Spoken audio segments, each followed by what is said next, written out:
আসসালামু আলাইকুম। আজকে আমি আর আমার স্ত্রী নাহিদের রান্নাঘরে রান্না করতে এসেছি শাহি মোগলাই চিকেন কোরমা। আমরা এখন রান্নাতে চলে যাচ্ছি।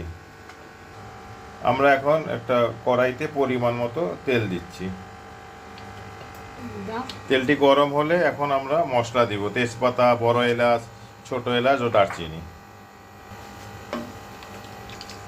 আমরা এখন পেঁয়াজ কুচি দেব 1 কাপ পরিমাণ মতো। আমরা পেঁয়াজটি লাল হওয়া পর্যন্ত অপেক্ষা করব। আমাদের পেঁয়াজ বেরেস্তা লাল হয়ে গেছে। এখন আমরা এর মধ্যে মুরগি দিয়ে দেবো। মুরগিটি দিয়ে আমরা মুরগিটি এখন নাড়াচাড়া করব। বেশ কিছুক্ষণ নাড়াচাড়ার পরে আমরা এখন পরিমাণ মতো আদা রসুন দিয়ে দেব।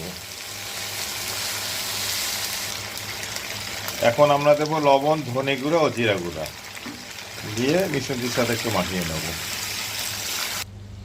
আমরা এখন 1 কাপ পরিমাণ মতো পানি দিয়ে মুরগিটি ঢেকে দেব, যাতে মুরগিটি সেদ্ধ হয় তাড়াতাড়ি। কোরমাটির জন্য আমরা এখন বিভিন্ন পেঁয়াজ বেরেস্তা, বাদাম, দই বিভিন্ন দিয়ে একটি মশলা বানাবো। আমরা প্রথমে দিলাম বাদাম, এরপরে দিলাম পেঁয়াজ বেরেস্তা, এখন দিলাম বিস্কিট, এখন দিচ্ছি টক দই। এখন আমরা এটা ব্লেন্ড করব। আমাদের মশলাটি তৈরি হয়ে গেছে। আমাদের মুরগিটি এখন সেদ্ধ হয়ে গেছে। আমরা মুরগিটির মধ্যে যে মশলাটি বানালাম ব্লেন্ডে, সেটি এখন দিয়ে দিচ্ছি। আমরা এই মশলাটির মধ্যে কয়েকটি কাঁচামরিচও দিয়েছি।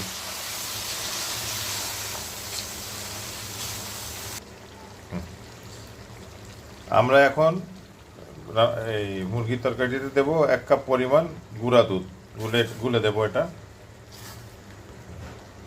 এখন আমরা দেব আলু বোখারা, কিশমিশ ও কিছু কাঁচামরিচ। এখন দেব গরম মশলা ও জিরা গুঁড়া দিয়ে আমরা এটি ভালোভাবে মাখাবো। আমরা এখন দেব 1 টেবিল চামচ চিনি, 1 টেবিল চামচ ঘি।